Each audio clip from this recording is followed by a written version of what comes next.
ಅರಸರೇ ನಮಸ್ತೆ. ವಿನಾಯಕ್ ಅಂತ, ಕಾಂಗ್ರೆಸ್ ಕಾರ್ಯಕರ್ತ. ಮೈಸೂರು ಚಾಮುಂಡಿ ಬೆಟ್ಟದ ಬಗ್ಗೆ ವಿವಾದ ಆಗ್ತಿದೆ. ಮೊನ್ನೆ ಒಂದು ಜಡ್ಜ್ಮೆಂಟ್ ಕೂಡ ಬಂತು. ಬೆಂಗಳೂರಿನ ಯಾವುದೋ ಒಂದು ರಸ್ತೆ, ಬಳ್ಳಾರಿ ರಸ್ತೆ ವಿಚಾರದಲ್ಲಿ ಸರ್ಕಾರಕ್ಕೆ ಹಿನ್ನಡೆ ಆಗಿದೆ. ಹೌದು, ಸಂಸ್ಥಾನ ಜನರ ಆಸ್ತಿಗಳನ್ನು ಕ್ಲೇಮ್ ಮಾಡ್ತಿರೋ, ಸರ್ಕಾರದ ಆಸ್ತಿಗಳನ್ನು ಕ್ಲೇಮ್ ಮಾಡ್ತಿರೋ ವಿಚಾರ ಹೇಗೆ ಸಮರ್ಥನೆ ಮಾಡ್ತೀರಿ? ಇಲ್ಲ, ಅದು ನಿಜ ಅಂದರೆ ನೀವು ಕೋರ್ಟಲ್ಲಿ ವಾದ ಮಾಡಬೇಕಲ್ಲ. ಚಾಮುಂಡಿ ಬೆಟ್ಟ ಅದು ಜನರಿಗೆ ಅಥವಾ ಸಾರ್ವಜನಿಕರು ಸೇರಿಕೆ ಅಥವಾ ಸರ್ಕಾರಕ್ಕೆ ಸೇರಿದೆ ಅಂತ ನೀವು ಕೋರ್ಟ್ನಲ್ಲಿ ವಾದ ಮಾಡಬೇಕು. ಕೋರ್ಟಲ್ಲಿ ಅವ್ರು ಯಶಸ್ವಿ ಆಗಿಲ್ಲ. ಏನಕ್ಕೆ ಅಂದರೆ ಅದು ಭಾಳ ಸ್ಪಷ್ಟವಾಗಿದೆ, ಅದು ನಮ್ಮ ಧಾರ್ಮಿಕ ಹಕ್ಕು, ನಾವು ಯಾವತ್ತೂ ಕೊಟ್ಟಿಲ್ಲ. 4-5 ನಿಮಿಷ ಸಮಯ ತಗೊಂಡು ಚಾಮುಂಡಿ ಬೆಟ್ಟದ ವಿಷಯದಲ್ಲಿ ಸರ್ಕಾರ ವರ್ಸಸ್ ರಾಜಮನೆತನ ಇದುವರೆಗೂ ಏನೇನಾಗಿದೆ? ಮೊದಲೇದಾಗಿ ಅವರು ಅಗೇನ್ 75 ಸಮಯದಲ್ಲಿ ನಾವು ಸಹ ಇದು ಏನು ನಮ್ಮ ದೇವಾಲಯಗಳು ಏನು ಇದ್ದಾವೆ, ಮುಜರಾ ಇಲಾಖೆ ಅದು ಅರಮನೆಯಿಂದನೇ ಒಂದು ರೀತಿ ಶುರುವಾಗಿದ್ದು. ಯಾಕಂದರೆ ಟೆಂಪಲ್ಸ್ ಎಲ್ಲ ಮೇಂಟೈನ್ ಮಾಡೋಕ್ಕೆ, ಎಫೆಕ್ಟಿವ್ ಆಗಿ ಮೇಂಟೈನ್ ಮಾಡೋದಕ್ಕೆ ಒಂದು ಇಲಾಖೆಯನ್ನು ಶುರು ಮಾಡಿದ್ರು. ಅದು ಪ್ಯಾಲೇಸ್ ಆಫೀಸಿಂದಾನೇ ನಡೀತಾ ಇತ್ತು. ಸೊ ಸಂಪೂರ್ಣವಾಗಿ ಏನೇನು ಆಚರಣೆಗಳು ನಡೀತಾ ಇತ್ತು ಅದೆಲ್ಲ ಏನು ಒಡವೆಗಳು ಇರ್ಬೋದು, ಅದಕ್ಕೆ ಬೇಕಾಗಿರುವಂಥದ್ದು ಏನು ಉತ್ಪನ್ನಗಳು ಎಲ್ಲನೂ ಕೂಡ ಅರಮನೆಯಿಂದಾನೇ ಹೋಗ್ತಾ ಇತ್ತು. ಈಗ ಮೇಲ್ಕೋಟೆಯನ್ನು ಏನು ವೈರ್ಮುಡಿ ಇರ್ಬೋದು, ರಂಗನಾಥ್ ಏನು ಶ್ರೀರಂಗಪಟ್ಟಣದಲ್ಲಿ ರಂಗನಾಥ ಸ್ವಾಮಿಯ ಒಂದು ಏನು ಆಚರಣೆಗಳಿರ್ಬೋದು, ಶ್ರೀಕಂಠೇಶ್ವರಲ್ಲಿ ನಡೀತಾ ಇರುವಂಥದ್ದು ಆಚರಣೆ ಇರ್ಬೋದು, ಬೆಟ್ಟದಲ್ಲಿರೋದು, ಮತ್ತು ಮೈಸೂರಲ್ಲಿ ಸುತ್ತಮುತ್ತ ಇರೋ ದೇವಸ್ಥಾನದೆಲ್ಲ ಇರ್ಬೋದು, ಎಲ್ಲನೂ ಸಹ ಈ ಆಫೀಸಿಂದಾನೇ ನಡೀತಾ ಇತ್ತು. 75 ಆ ಸಮಯದಲ್ಲಿ ಏನು ನಮಗೆ ವಿಶೇಷವಾದ ಹಕ್ಕೆಲ್ಲ ಏನಿತ್ತು ಅದೆಲ್ಲ ರದ್ದು ಮಾಡಿದ ನಂತರ ಆವಾಗ ತೀರ್ಮಾನ ಮಾಡಿತ್ತು, ಇಲ್ಲ ಇದು ಮೇಂಟೆನೆನ್ಸ್ಗೋಸ್ಕರ ಇದು ಒಂದು ರೀತಿ ಸರ್ಕಾರ ಇದರಲ್ಲಿ ಒಂದು ಪಾತ್ರ ಇರ್ಬೋದು ಅಂತ, ಅದು ಅನುಕೂಲ ಆಗುವಂಥದ್ದು ಅಂತ ಆವತ್ತಿನ ಅಭಿಪ್ರಾಯ. ಅದಕ್ಕಾಗಿ ಪ್ಯಾಲೇಸು ಟೆಂಪಲ್ಸ್ ಎರಡು ಕೂಡ ಒಂದು ರೀತಿ ಮೈಸೂರು ಪ್ಯಾಲೇಸ್ ಪ್ಲಸ್ ಟೆಂಪಲ್ಸ್ನ ಮೇಂಟೆನೆನ್ಸ್ಗೋಸ್ಕರ ಅವರು ಕೊಟ್ಟಿದ್ರು. ಅದು ನಿಜ. ಆದರೆ ಅದು ಕೋರ್ಟ್ ಆಗಲೇ ಹೇಳಿದೆ ಇದಾಗಲ್ಲ ಅಂತ, ಅವ್ರಿಗೆ ಪುನಃ ಕೊಡಬೇಕು ಅಂತ. ಸಿಮಿಲರ್ಲಿ ಅವರು ಏನು ದೇವಸ್ಥಾನದ ವಿಷಯದಲ್ಲಿ ಅದನ್ನ ಅರಮನೆ ವಿಷಯದಿಂದ ವಿಭಜನೆ ಮಾಡಬೇಕು ಅಂತ ಹೇಳಿದ್ದಾರೆ. ಅರಮನೆ ವಿಷಯ ಬೇರೆ, ದೇವಸ್ಥಾನದ ವಿಷಯ ಬೇರೆ ಅಂತ ಹೇಳಿದ್ದಾರೆ. ಸೊ ಅದೇ ರೀತಿ ನಾವು ಸಹ ಮುಂದುವರಿತಾ ಬಂದಿದ್ದೀವಿ. ದೇವಸ್ಥಾನ ವಿಷಯದಲ್ಲಿ ಮುಜರಾಯಿ ಆ್ಯಕ್ಟಲ್ಲೇ ನಾವು ಚಾಲೆಂಜ್ ಮಾಡಿದ್ದೀವಿ. ಆ ಕೇಸು ಕೂಡ ನಡೀತಾ ಇದೆ. ಆ ಕೇಸ್ ನಡೀತಾ ಇರೋ ಸಮಯದಲ್ಲಿ ಇವರು ಏನು ಪ್ರಾಧಿಕಾರ ಸೃಷ್ಟಿ ಮಾಡಿದ್ದಾರೆ. ನಮ್ಮ ಚಾಲೆಂಜು ನಡೀತಾ ಇದೆ. ಕಾರ್ಯಕರ್ತರ ಪ್ರಶ್ನೆ ಇದ್ದದ್ದು ಸಾರ್ವಜನಿಕರಿಗೆ ಸೇರಿದ ಆಸ್ತಿಯನ್ನು ಸಾರ್ವಜನಿಕರು ನೀವೇ ಕ್ಲೇಮ್ ಮಾಡ್ತಿದ್ದೀರಿ. ಅದು ಸಾರ್ವಜನಿಕರಿಗೆ ಸೇರಿರೋದು ಅಂತಾನೆ ನಾವು ಇಲ್ಲ ಅಂತ ಹೇಳ್ತಾ ಇದೀವಿ. ನಮ್ಮ ವಾದ ಇರೋದು ಅದೇನೆ. ಪ್ರಜಾಪ್ರಭುತ್ವ ವ್ಯವಸ್ಥೆ ಅಲ್ಲ, ಒಂದೇ ನಿಮಿಷ ಪ್ರಜಾಪ್ರಭುತ್ವ ವ್ಯವಸ್ಥೆಗೆ ಬರ್ತೀನಿ. ಪ್ರಜಾಪ್ರಭುತ್ವ ಇರ್ಬೋದು, ನಮ್ಮ ಧಾರ್ಮಿಕ ಹಕ್ಕು ಯಾವತ್ತೂ ಬದಲಾಯಿಸಿಲ್ಲ. ಧಾರ್ಮಿಕ ಸ್ಥಳಗಳು ಇನ್ನು ಧಾರ್ಮಿಕ ಸ್ಥಳನೇ. ತಾಯಿ ಚಾಮುಂಡೇಶ್ವರಿಗೆ ಅರಮನೆಯಿಂದ ಕೊಡಲಾಗಿದ್ದ ಆಸ್ತಿ ಎಷ್ಟು ಅನ್ನೋದರ ಅಂದಾಜು ತಮಗೇನಾದ್ರು ಇದೆಯಾ? ಅದು ಎಷ್ಟು ಕೊಟ್ಟಿದ್ದಾರೋ ಇಲ್ವೋ ಅಂತ ಗೊತ್ತಿಲ್ಲ. ಆದರೆ ಚಾಮುಂಡಿ ಬೆಟ್ಟ ಮತ್ತು ಅದರ ಸುತ್ತಮುತ್ತ ಇರುವಂಥದ್ದು ಎಲ್ಲನೂ ಕೂಡ ಅದು ಅರಮನೆಗೆ ಸೇರಿರುವಂಥದ್ದು ಎಲ್ಲರಿಗೂ ಗೊತ್ತಿರೋ ವಿಷಯ.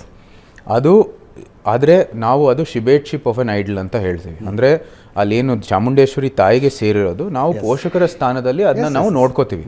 ಅದೆಲ್ಲ ತಾಯಿ ಚಾಮುಂಡೇಶ್ವರಿಗೆ ಸೇರಿರೋದು. ಧಾರ್ಮಿಕ ಹಕ್ಕು ನಾವು ಯಾವತ್ತೂ ಯಾರಿಗೂ ಕೊಟ್ಟಿಲ್ಲ. ಆ ತಾಯಿ ಚಾಮುಂಡೇಶ್ವರಿಯನ್ನು ಆರಾಧಕರು ಆಗಿದ್ದೀವಿ ಅಂತ ನಾವು ಆ ಸ್ಥಾನವನ್ನು ಯಾವತ್ತೂ ಬಿಟ್ಟಿಲ್ಲ. ನಾವು ತಾಯಿ ಚಾಮುಂಡೇಶ್ವರಿ ಆರಾಧಕರು, ನಮ್ಮ ಕುಲದೇವಿ ಅದು ಅಂತ ಆ ಸ್ಥಾನವನ್ನು ನಾವು ಯಾವತ್ತೂ ಬಿಟ್ಟಿಲ್ಲ. ಆ ದೇವಸ್ಥಾನದ ಪೋಷಕರು ಸಹ ಅಂತ ನಾವು ಆ ಸ್ಥಾನಕ್ಕೆ ಯಾವತ್ತೂ ಬಿಟ್ಟಿಲ್ಲ. ಅದ್ರ ಜೊತೆಗೆ ಆ ಆಚರಣೆ ಅಲ್ಲೇನು ಬೆಟ್ಟದಲ್ಲಿ ನಡೆಯುತ್ತೆ, ಅರಮನೆಯಲ್ಲೂ ಸಹ ನಡೆಯುತ್ತೆ.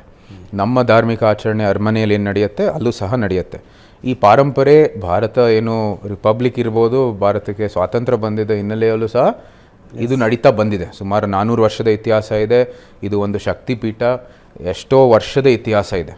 ಆ ಪೂಜೆ ಕೈಂಕರ್ಯ ಏನೋ ಯಾವ ರೀತಿಯಲ್ಲಿ ಆರಾಧಿಸ್ತೀವಿ ಅದೆಲ್ಲಕ್ಕೂ ಕೂಡ ಅರಮನೆಗೆ ಟೈಅಪ್ ಆಗಿರೋ ಕಾರಣಕ್ಕಾಗಿ ಒಂದು ಧಾರ್ಮಿಕ ಕೂಡ ಒಂದು ಸಂಬಂಧ ಇದೆ. ಸೊ ಈ ಎಲ್ಲ ಹಕ್ಕುಗಳು ನಾವು ಯಾವತ್ತೂ ಬಿಟ್ಟಿಲ್ಲ. ಆದರೆ ಆ ಮುಜರಾಯಿ ಏನು ಕೇಸ್ ಇದೆ ಅದೇ ಮುಂದುವರಿತಾ ಬಂದಿದ್ರು. ಅದು ಏನು ಸಮಾಜದ ಒಂದು ಮೆಮರಿಯಲ್ಲಿ, ಸೊಸೈಟಲ್ ಮೆಮರಿಯಲ್ಲಿ ಅದು ಆಚೆಗೆ ಬಂದಿರ್ಬೋದು. ಆದರೂ ಸಹ ಆ ಕೇಸ್ ಏನು ಮುಂದುವರಿತಾ ಇತ್ತು. ಆ ಸಮಯದಲ್ಲಿ ಮತ್ತೊಮ್ಮೆ ಇನ್ನೊಂದು ಪ್ರಾಧಿಕಾರ ಸೃಷ್ಟಿ ಮಾಡಿ ಅದು ಇವತ್ತಿನ ಏನು ಆಧುನಿಕತೆಯ ಒಂದು ಹೆಸರಿನಲ್ಲಿ ಇದೆಲ್ಲ ತಾಯಿಯ ಒಂದು ಆಸ್ತಿ, ಇಲ್ಲ ಇದು ಪ್ರಾಧಿಕಾರದ ಆಸ್ತಿ ಅಂತ ಹೇಳೋದು ತಪ್ಪಂತ. ದೇವಸ್ಥಾನಗಳು ಏನಕ್ಕೆ ಸರ್ಕಾರ ನಿಯಂತ್ರಿಸಲು ಮುಂದುವರಿತಾ ಇದೆ ಅಂತ ನಾವು ಪ್ರಶ್ನೆ ಮಾಡಿದ್ದೇವೆ. ತಾಯಿಯವರು ಒಂದು ಸ್ವಲ್ಪ ಏನು ಭಾಳ she was very reserved about entering into politics, you entering into politics ಅಂತ. ರಿಸರ್ವ್ಡ್ ಅಂತಲ್ಲ, ಅವ್ರಿಗೆ ಮುಖ್ಯವಾಗಿ ಇದೆಲ್ಲನೂ ಕೂಡ ಏನೇನು ಆಗ್ಬೋದು ಅವರು ಕೂಡ ಅನುಭವಿಸಿದ್ದಾರೆ. ಅವರ ನಮ್ಮ ತಂದೆಯವರ ಕಾಲದಲ್ಲಿ ಏನೇನಾಯಿತು, ಯಾವ ರೀತಿ ಒಳ್ಳೇದಾಯಿತು, ಯಾವ ರೀತಿ ಕೂಡ ಒಂದು ರೀತಿ ಅದು ಹಿನ್ನಡೆ ಆಯಿತು ಕೂಡ ಅವರು ಅನುಭವಿಸಿದ್ದಾರೆ. ಸೊ ಇದೆಲ್ಲನೂ ಕೂಡ ಪರಿಗಣಿಸಿದೀವ ಇಲ್ವಾ ಅಂತಲೂ ಕೂಡ ಅವರಲ್ಲಿ ಒಂದು ಅಭಿಪ್ರಾಯ ಇತ್ತು. ಸೊ ಅದೆಲ್ಲನೂ ಕೂಡ ನಾವು ಒಂದು ರೀತಿ ಅವರು ಕೂಡ ಅನ್ನೋ ಥರದ ಅಭಿಪ್ರಾಯ ಇತ್ತಾ? ಇಲ್ಲ, ಆ ಥರ ಏನಿಲ್ಲ.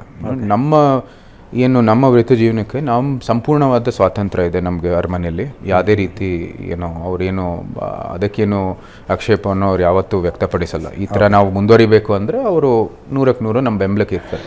ಆದರೆ ನೀವು ಸರಿಯಾಗಿ ಅದನ್ನ ಪರಿಗಣಿಸಬೇಕು ಅಂತ ಅವರ ಅಭಿಪ್ರಾಯ ಅಷ್ಟೇ.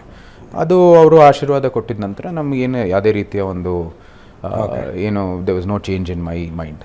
ಎಸ್ ಸರ್, ನಿಮ್ಗೆ ರಾಜಕೀಯ ಅವಶ್ಯಕತೆ ಇತ್ತಾ ಇಲ್ಲ BJPಗೆ ನಿಮ್ಮ ಅವಶ್ಯಕತೆ ಇತ್ತಾ? ಅವಶ್ಯಕತೆಯ ಪ್ರಶ್ನೆ ಅಲ್ಲ. ಇದು ನನ್ನ ವೃತ್ತ ಜೀವನ ಯಾವ ರೀತಿ ನಾನು ಮುಂದುವರಿಬೇಕಾಗಿದೆ, ಸಮಾಜದ ಸೇವೆಯ ದೃಷ್ಟಿಯಲ್ಲಿ ನಾನು ಯಾವ ರೀತಿ ಮುಂದುವರಿಬೇಕು ಅಂಥದ್ದು ಪ್ರಶ್ನೆ ಆಗಿತ್ತು. ನಾನು ಸಹ ಏನು ವೈಯಕ್ತಿಕವಾದ ಒಂದು ದೃಷ್ಟಿಯಲ್ಲಿ ಏನು ಮಾಡ್ತಾಯಿದ್ದೆ ಅದನ್ನು ಮೀರಿ ಇನ್ನೂ ಜಾಸ್ತಿ ಕೆಲಸ ಮಾಡಬೇಕು ಅಂತ ನನ್ನ ಆಸೆ. ಅದಕ್ಕಾಗಿ ನಾವು ರಾಜಕೀಯಕ್ಕೆ ಸೇರಿಕೊಂಡು ಅಧಿಕೃತವಾಗಿ ಜನರ ಪ್ರತಿನಿಧಿಯಾಗಿ ಅಲ್ಲಿ ಕೇಂದ್ರದಲ್ಲೂ ಸಹ ಇಲ್ಲಿ ಜನರ ಆಕಾಂಕ್ಷೆಯನ್ನು ಮಂಡಿಸುವಂಥದ್ದು ಒಂದು ಕರ್ತವ್ಯವನ್ನು ಬಂದಿದೆ. ಅದರ ಜೊತೆಗೆ ಇಲ್ಲೂ ಸಹ ಏನೋ ಅಭಿವೃದ್ಧಿಯಾಗಿದೆ. ಸರ್ಕಾರದಲ್ಲೂ ಕೂಡ ನಮ್ಮ ಪ್ರಭಾವ ಇರ್ಬೋದು ಅಂತ ಅದು ಜನರು ತಮ್ಮ ಮತದ ಮೂಲಕ ನಮ್ಮ ಬೆಂಬಲ ಕೊಟ್ಟಿದ್ದಾರೆ. ಅಂದರೆ ನಮಗೇನು ದೃಷ್ಟಿ ಇದೆ ನಮ್ಮ ಮೈಸೂರು ಮತ್ತು ಕೊಡಗುಗೆ, ಅವರು ತಮ್ಮ ಮತದ ಮೂಲಕ ಅದಕ್ಕೆ ಬೆಂಬಲವನ್ನು ಕೊಟ್ಟಿದ್ದಾರೆ. So they are in alignment with what we want for Mysuru. So ಅದಕ್ಕಾಗಿ ಇದು ಅವಶ್ಯಕತೆಯ ವಿಷಯ ಅಲ್ವೇ ಇಲ್ಲ. ನಾವು ಕೂಡ ಸಮಾಜ ಸೇವೆ ಮಾಡಬೇಕು ಅಂತ ಇನ್ನೂ ದೊಡ್ಡ ಮಟ್ಟದಲ್ಲಿ ಮಾಡಬೇಕಾಗಿತ್ತು ಮತ್ತು ಇವತ್ತಿನ ಚೌಕಟ್ಟಿನಲ್ಲೇ ಮಾಡಬೇಕು ಅಂತ ನನ್ನ ಆಸೆ. ಅದು ರಾಜಕೀಯದ ಮೂಲಕನೇ ಮಾಡಬೇಕಾಗುತ್ತೆ. ಮತ್ತೆ ಭೇಟಿಯಾಗೋಣ. ನಮಸ್ಕಾರ.